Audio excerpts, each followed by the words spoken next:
Welcome to Courageous Conversations with Heman, where we dwell into the critical issues of our time with those who are at the forefront of change. Today, I'm honored to have with us a leader whose work embodies the very essence of courage and commitment. Our guest has dedicated her life to advocating for the rights of women and girls, standing up the force that persecute violence and inequality. As the United Nations Special Rapporteur on violence against women and girls, Ms. Reem Alsalem has confronted some of the most harrowing challenges faced by women worldwide, working tirelessly to ensure that their voices are not only heard, but that the proper action is taken on their behalf. With a career spanning over 13 countries, from conflict zones to international courts, she has been the vocal and she has the power. She has been the beacon of the hope for those who have suffered in the silence. Her expertise as a consultant on gender issues, the rights of refugee, and the humanitarian response has made her a key figure in shaping global policies and responses to the urgent crisis. It is honestly a privilege to engage in a conversation with Ms. Reem Aslam, who has truly made a difference on the world stage. It is with a great respect and admiration that I welcome her. Thank you for joining us. How are you? Hi, thank you very much for having me, Heman, and it's really a wonderful opportunity to be here. So I would like to start by asking you, as a UN Special Rapporteur, you have had a unique vantage point on the global landscape of violence against women. How do you perceive the current state of the issue in this worldwide? And are there any trends or patterns that concern you the most? And what shifts have you observed over the past few years? Yeah, that's a very good question. So I see the situation as mixed. On one hand, it should be said that there's been a lot of progress with regards to the situation of women and girls, in the sense that it's accepted that women should participate politically in a much more active way. So we have seen there's a higher number of women in parliaments and political parties. Also, with regards to economic participation and economic empowerment, we see that countries have made a lot of effort to empower women. So these are all very positive things that we should not lose sight of. On the other hand, however, we've seen regressions in a number of achievements with regards to the equality of men and women, things that we have taken for granted in the past. So by that, I mean, for example, women's access to sexual and reproductive health rights. We see that in a number of countries, this is being questioned, the women's rights to, for example, access abortion, even when necessary. So that's very problematic. Girls' access to education is coming under assault. And we always thought that it's a given that women and girls have the right to education like men and boys. So what we see, for example, in Afghanistan, where girls have been shut out of as of the level of secondary education, and also university. When it comes to, for example, the criminalization of terrible practices like female genital mutilation. We know that, for example, in the Gambia, if you were following, there has been a proposal that was submitted to decriminalize female genital mutilation. And again, that would be a terrible thing if it had passed. And I was very glad that women's organizations and other actors from around the world, including Gambians, managed to stop that. And then for the first time, we see again a return to the complete oppression and erasure of women, as we see in Afghanistan since the return of the Taliban. And I'm also concerned about the fact that in some countries, we see an attempt to erase women and women's specific language. So the word mother, for example, the word pregnant women, etc. That is, for me, a flip side of that coin of trying to basically erase and suppress women. So it is a mixed bag, but it's very concerning to me that there is a regression in a number of areas. And one thing I haven't mentioned, which is really very important as an area where we've noticed also regression, is the onslaught on women in conflict. As you know, civilians actually, and also combatants, but civilians in particular, enjoy protections during times of war laid down by international humanitarian law, like the Geneva Conventions. But as we have seen in Sudan, in the occupied Palestinian territories, that there's been really a disrespect, a lack of consideration for lives of civilians, but particularly women and children. We've seen the use of sexual violence as a tool of war also in these conflicts I mentioned. So Israel, Palestine, Sudan, in conflict in general, and unrest like in Haiti. We've been seeing it across the board also in the DRC. So these increased risks for women at times of conflict is very concerning to me, because I feel, of course, that it says something broader about the status of women and the respect for women's lives and dignities that will spill into also countries that are at peace. So that is very problematic. That's quite a comprehensive overview, Ms. Reem, and it really sets the stage for understanding global challenges. From your viewpoint, I came to understand that the women are always double discriminated, whether in their home or the workplaces. Speaking of Yes. your broader perspective, I'm curious about how your time with UNHCR shaped your insights as you have worked with multiple countries. How did your experiences on the ground, particularly as you mentioned about the conflict zones, influence your understanding of the challenges that particular women face in such environment? And how do these experiences continue to inform your work today? So I consider myself very fortunate to have worked with the UN Refugee Agency for 23 years. And one of the reasons for that is because UNHCR, the UN High Commissioner for Refugees, the mandate it has is to work with those fleeing conflict and persecution, and those also returning to their countries once conflict or persecution has been eliminated or has ended. And that means work with people, right? You work with people, you work to help protect and assist people, and therefore also a lot of women. And first of all, it's very clear that it became very, very clear that while everybody experiences conflict and forced displacement, women and girls, by virtue of being women and girls, experience conflict and persecution in a very gendered way. And as I told you, they are more exposed to, let's say, sexual violence, I think, precisely because of their sex. And also they are more exposed to also exploitation, sexual exploitation, whether it's through prostitution, whether it's through sexual slavery. And they may also, while they are in their countries of origin, being subjected, they might be subjected to things such as forced pregnancy or forced sterilization or forced abortion. Yeah. So their sexual and reproductive functions gets often weaponized and used against them.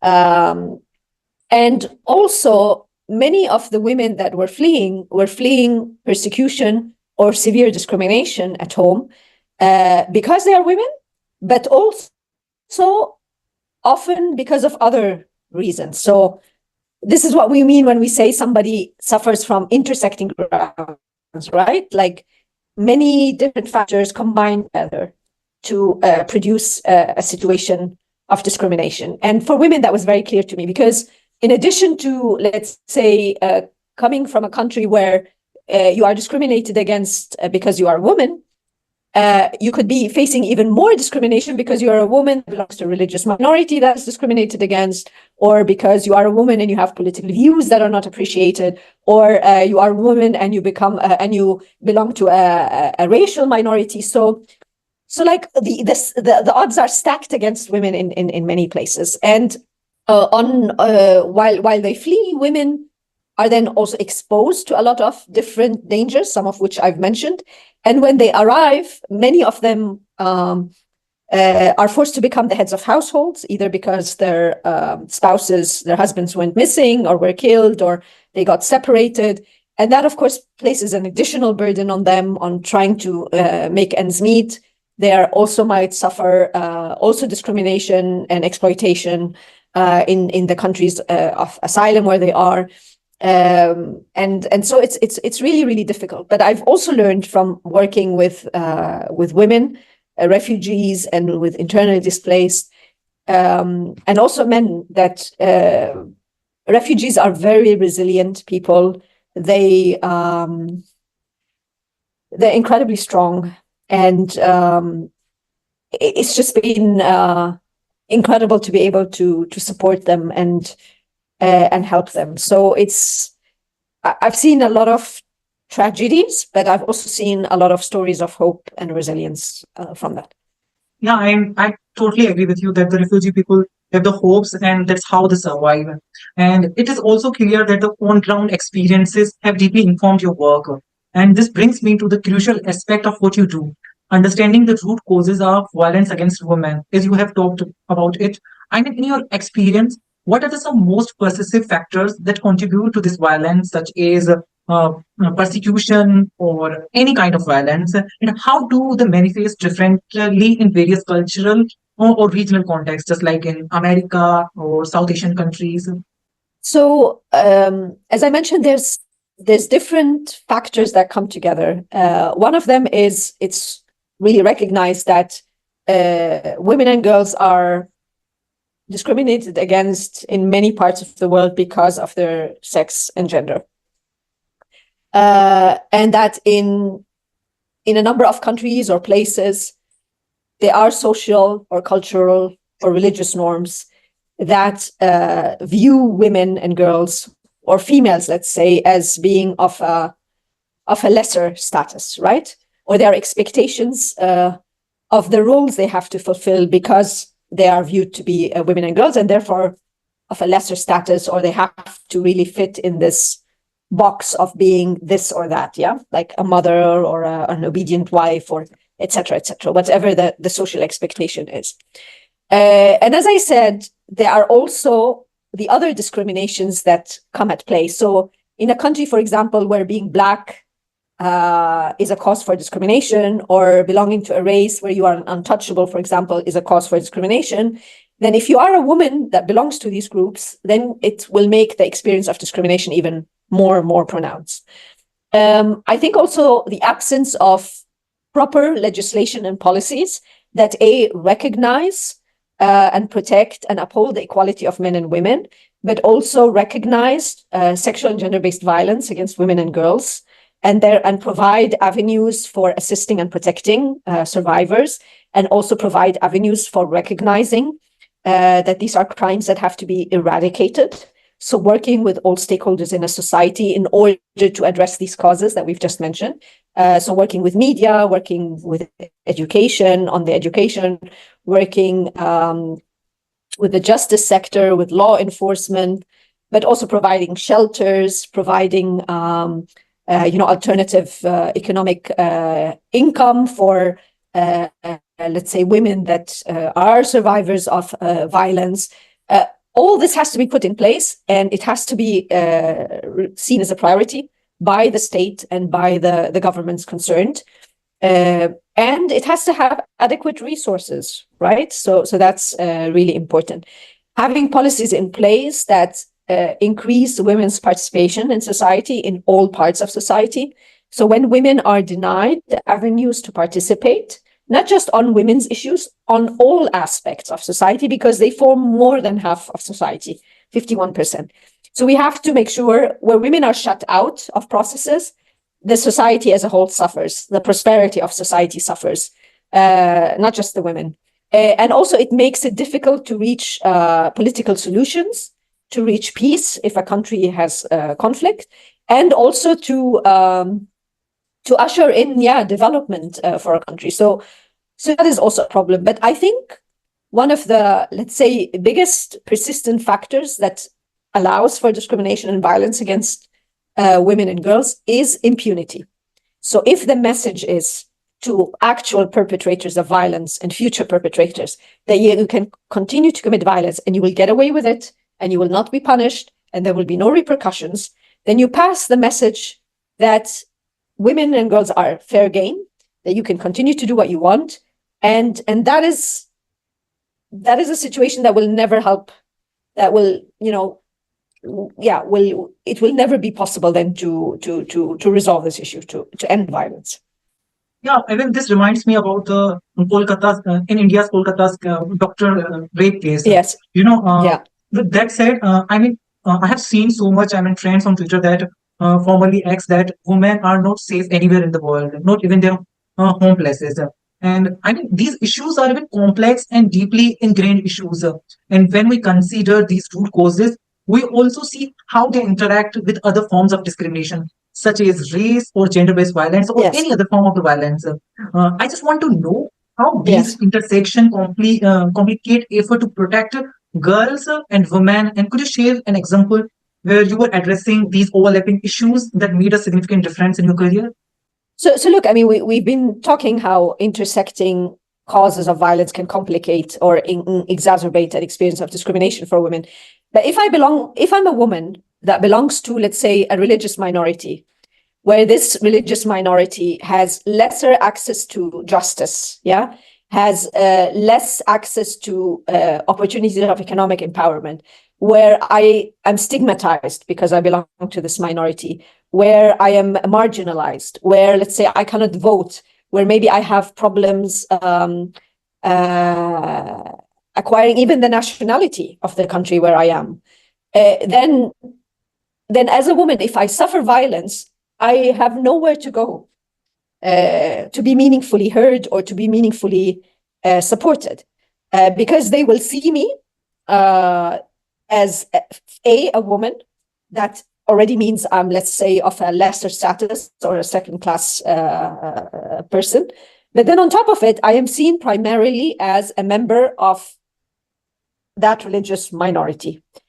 And unfortunately, Heman, in a number of countries, we see that women belonging to minorities that are persecuted or discriminated against become targeted specifically with gendered hate speech. What do I mean by that? It's they become targeted with vile language that is very sexualized, that is very mean, that tries to bodily shame these women or incite sexual offenses against them, either online or offline, or attacks them even with threats and intimidation, because they are seen as, let's say, the weakest members of that minority group, and therefore it's easier to target them. Even in South Asia, Dalit women are double discriminated against because they are untouchable. They are being raped, Yes. they are being lynched, they are being murdered because they are the women. That's why Yes. they are double discriminated. And this really, Yes. highlights the complexity of addressing violence against women in any part of the world. But of course, we need to shift the societal attitude, which is the key for long-term change. Having said that, as you earlier mentioned, that education and awareness rising are often cited as essential tools in the fight against not just gender-based violence, but other issues too. I would like to understand the approaches that you have found which are impactful, and how important is it to engage with men and women both in these efforts? So before I answer that, I just want to come back to what you said, because yes, it's a societal problem, but it's also a law problem, in the sense that it's a state responsibility, first and foremost, to end violence against women and to hold perpetrators accountable. And the state has that obligation by virtue of the international human rights principles and treaties that it has signed. So, I'm very glad you mentioned the example of the Dalit women, because if we come, for example, to a country like India, India is a signatory to the key international treaties that very specifically obligate states to prevent and respond to violence against women and girls, including on intersecting grounds. India has signed agreements that prohibit discrimination against minority groups, be it racial minorities, religious minorities, etc. So therefore, states like India have a responsibility to actively do something about this, to prevent it. It's not good enough to say, well, the society has to change and we have to give it time. No, you have a duty to end this and end this now. And that's why, India recently, for example, had its fourth periodic review by the UN Human Rights Committee.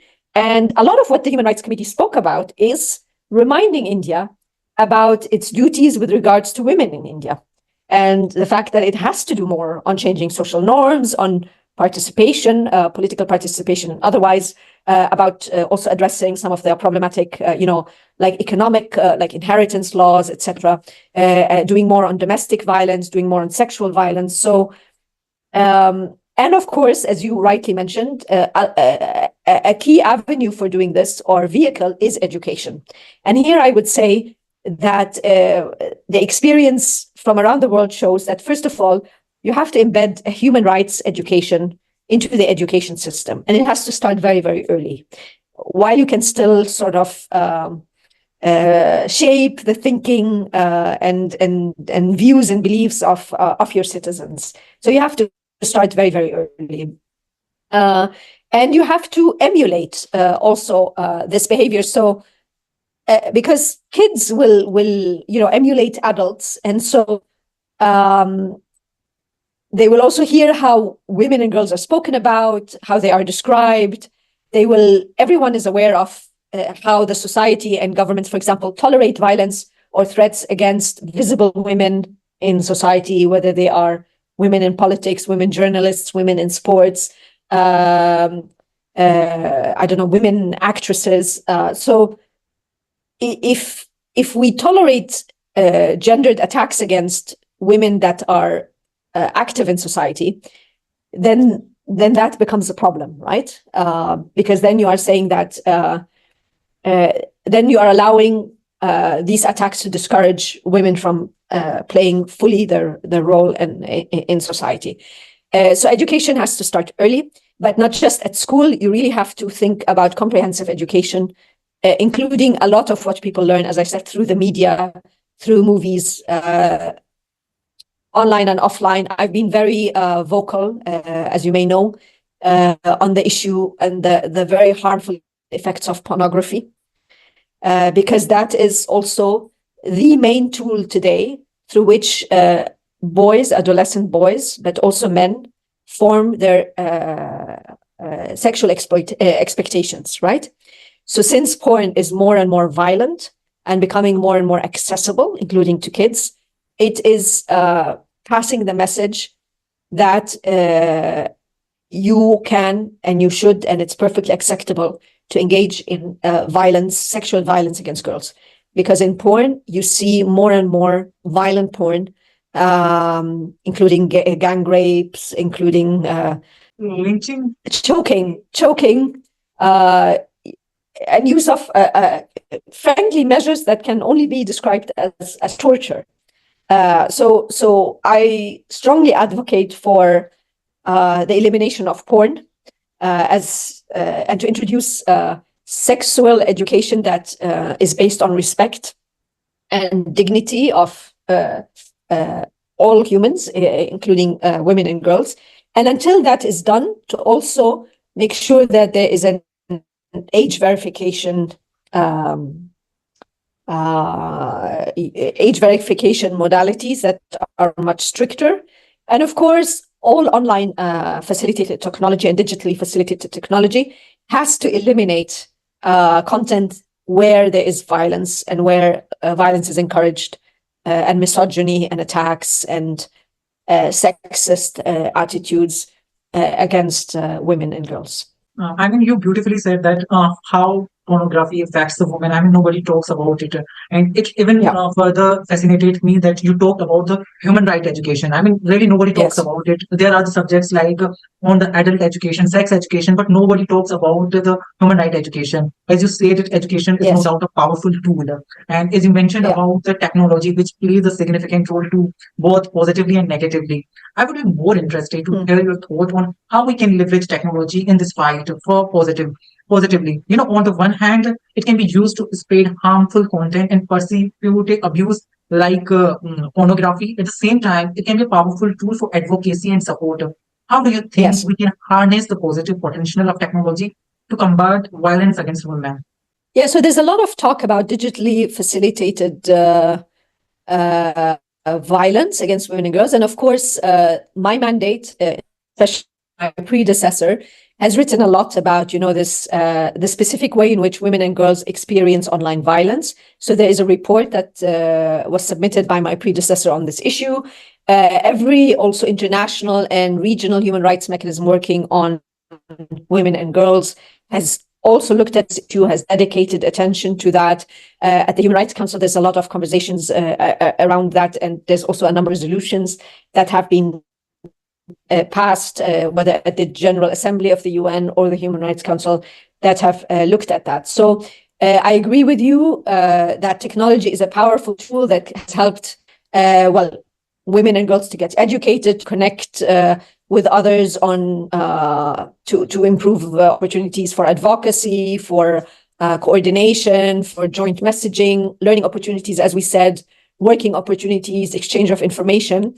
It's interesting, though, that even women and girls' access to technology is less than men, especially in some of the more remote areas. Even something as simple as a mobile phone, which is very common, and everybody has a mobile phone. You will still see in some countries, some areas, the mobile phone would be, for example, with the man, not the woman, either because of poverty or because of other reasons, cultural reasons. So women still don't have as much access to technology as men. So that's something that has to be improved through improved infrastructure, again, deliberate policies at schools and outside schools to make sure that girls have and women have the same opportunities and can therefore use it. But then, as we said, there is this issue of experiencing discrimination and violence in very specific ways because they are women and girls. And there, the laws have to incorporate and address this kind of online violence and digitally facilitated violence. The platforms and companies that provide that have to play their role, have to be held accountable, have to remove, as I said, content, have to allow for the identification of perpetrators of violence. The justice system has to be able to hold these people accountable. I'm sure you are aware that in India, for example, like in many other countries, again, we've seen women, particularly those belonging to minorities, but that are visible in society, they would get a lot of attacks, threats, hate speech. Now we have also, the fake porn, the AI generated porn also used against them. So they are, defamed, they are mistreated. They have, many women have their photos spread without consent. You see revenge porn. I mean, you see so much violence perpetrated on the online platforms, and legislation and policies has to deal with that. And it has to do that fast. And I think we're not moving fast enough because technology is advancing at a lightning speed. And in many places, we are just still starting to come to grips with it. And that's not fast enough, I'm afraid. I hear you on this map. Coming from a myself minority community in Pakistan, I understand how my sisters and my brothers have been through the violence and persecution. I can understand that this, there are the cases like forced conversion, fake blasphemy law, and there are even the rape cases that are not even reported in the police stations. They are only reported on the social media. And social media is indeed a powerful tool for that. But this brings me to the point that technology certainly offers challenges and opportunities. Throughout your work, imagine you have encountered some incredible stories of resilience that have kept you motivated till now. Could you share a story or an experience that has particularly inspired you or reinforced your belief in the importance of this work? Every day I'm inspired. I tell you, I meet every day. I speak to human rights defender, whether it's men, women, or children, adolescents. Or I speak to a very committed government official, be they in a municipality, be they at central government, be they in a mission, or a judge. I hear a story of a judge who took, the right decision on a case, or I hear about a survivor who, despite all the obstacles, persisted and was able to bring her case in front of a court and get justice. Or women across the globe joining around an issue. So I think the the world, and every day is filled with stories that make you realize that we have to keep going, that we need to continue to shed light on these issues, and that is it still is. We still have a long way to go, as I told you. The threats of regret, even where we have achieved success, is still there. So the fact that women and girls have rights today doesn't mean that they're not going to maybe not be there tomorrow. We have to remain vigilant. We have to protect our rights, maintain our rights, because the forces that want to undermine the rights are working also very hard at that, and are every day trying to undo the achievements that we have had. And so I see often my role as supporting actually all those actors, rather than being in the lead. My role is to draw attention in particular to state and non-state actors to their international human rights responsibilities vis-a-vis women and girls, to work with them to achieve the ending of violence against women and girls. But it's certainly not a job for one person alone. I think everybody has to come together, and only then do we stand a chance. That's really inspiring, Ms. Reem, and it really underscores the importance of work being done. As we wrap up, for those who are listening who might feel overwhelmed by the scale of the issue, what would you say are the important actions individual can take to make a difference? How can each of us contribute to the global movement to end the violence against women and girls? I am also very glad you're asking me this, because it might look overwhelming, because of course it's complicated, it's very serious often, and one might have the impression that there's very little we can do ourselves, but actually everybody can do something. And I would say in particular, if you are a man or a boy, and since you often in many countries it's men and boys that have a more privileged, let's say, situation, your actions actually can be very powerful. And in everyday life, so first of all, to sit and reflect yourself about your own gender biases against women and girls. Reflect on your actions. We all find ourselves in situations where we see, for example, a sexist behavior or a mistreatment of a woman or a girl by a man. Can we do something to step in? Can we say something? Can we help the victim or the survivor in any shape or form? Sometimes it can be just an advice. Sometimes it's a phone call to somebody we know that can help her, giving them information about their rights, physically protecting that person if we need to. So we will all find ourselves in a situation where we even become witnesses to a situation that is problematic. And I think it's our responsibility to say something when we see these things inside our own communities, to emulate egalitarian behavior. And if we are privileged enough to live in democracies, make it clear to the politicians representing us that this issue matters, that we want to see change, lobby for changes in problematic legislation, put pressure on our politicians to make that happen. So there's a lot you can do. Yeah, as a man, I would say that there's a lot we can do for men. And this is one of the nicest podcast recorded by me, with one of the strongest and one of the powerful women in the world that is working against the violence and the persecution against the women. And I want to sincerely thank you for sharing your bold insights and experiences with us today. I mean, your work is truly inspiring, and it even every day reminds everybody that the importance of continuing fight against violence towards women and girls, not just in a country or a region, but globally.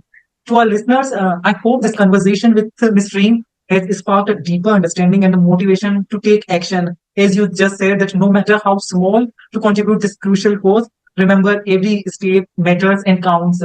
Let's continue to educate, advocate, and stand up for the rights of women and girls everywhere, no matter their race, no matter their caste, or anything. Until next time, stay informed, engaged, and let's keep these courageous conversation going. Thank you so much for having me again, and thank you to all those who listened to us today. And hopefully see you again sometime. Yeah, hopefully. Thank you very much for being kind. Bye. Thank you. Bye-bye. Take care.